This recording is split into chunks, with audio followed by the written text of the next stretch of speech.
Hello everyone, আমার YouTube চ্যানেলে তোমাদের সবাইকে স্বাগত জানাই। আশা করি তোমরা সবাই সুস্থ আছো, ভালো আছো। আজকে তোমাদের সাথে একদম হেলদি একটা রেসিপি নিয়ে চলে এসেছি। চটজলদি, খুব তাড়াতাড়ি এটা তোমরা ট্রাই করতে পারো। আমাদের সকালবেলা উঠে অনেক সময় আটা মেখে রুটি পরোটা এসব করতে ভালো লাগে না, বা রাত্রেবেলাও, এটা কিন্তু রাত্রেও বানিয়ে নিতে পারো বা সকালেও। তো দেখো, এখানে আমি সুজি আর চিড়ে ধুয়ে, যে যেমন যতটা পরিমাণ করবে সেইভাবে নিয়ে আমি ভালো করে ধুয়ে নিয়েছি।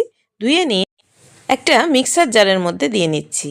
এখানে দিয়ে দিচ্ছি কিছুটা পরিমাণ টক দই। তো দেখো, দিয়ে একটুখানি, একদম অল্প, 1 চিমটে বলতে পারো, নুন দিয়ে এটাকে ভালো করে একটা ফাইন পেস্ট করে নেব।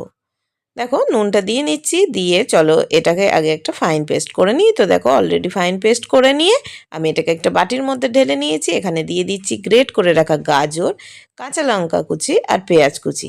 আমি কিন্তু গাজরটাকে গ্রেট করে দিয়েছি, অবশ্যই গ্রেট করে দেবে, তাহলে যখন আমরা এটা কড়া বা প্যানে দিয়ে এটাকে হালকা ফ্রাই করব, তখন উল্টে দেওয়ার সময় কিন্তু এটা ফেটে যাবে না। আর পেঁয়াজগুলোকে দেখলে আমি মিহি করে ভালো করে কুচিয়ে নিয়েছি। আমি কিন্তু কড়ার মধ্যে একটু বাটার দিয়ে নিয়েছি। এখানে বাটারটাকে একটুখানি ব্রাশ করে দিচ্ছি। তোমরা যদি মনে করো তেল, ঘি বা বাটার যাই হোক দেবে, অল্প পরিমাণে দিলেই হবে। তো আমি মোটামুটি দিয়ে নিয়েছি। প্রথমবার যখন এটা দেবে তখন যদি মনে করো এই যে বাটার বা তেল দেবে, তার পরের বার কিন্তু এটা না দিলেও হয়, মানে একদম অল্প করে জাস্ট একটুখানি ব্রাশ করে দিলেই হবে, খুব বেশি লাগবে না। আমি এখানে বাটার দিয়েছি, তাই মোটামুটি দিয়েছি। আমার বেশ ভালো লাগে বাটারের ফ্লেভারটা। তো দেখো, 1 হাতা মতো দিয়েছি। আর এটাকে কিন্তু খুব একটা ছড়িয়ে দেব না। আমি আগে একটা এরকম রেসিপি তোমাদের সাথে শেয়ার করেছিলাম, সেটা যেমন ছড়িয়ে দিচ্ছিলাম, এটা কিন্তু খুব একটা ছড়িয়ে দেবো না, এটা কিন্তু এরকমই থাকবে।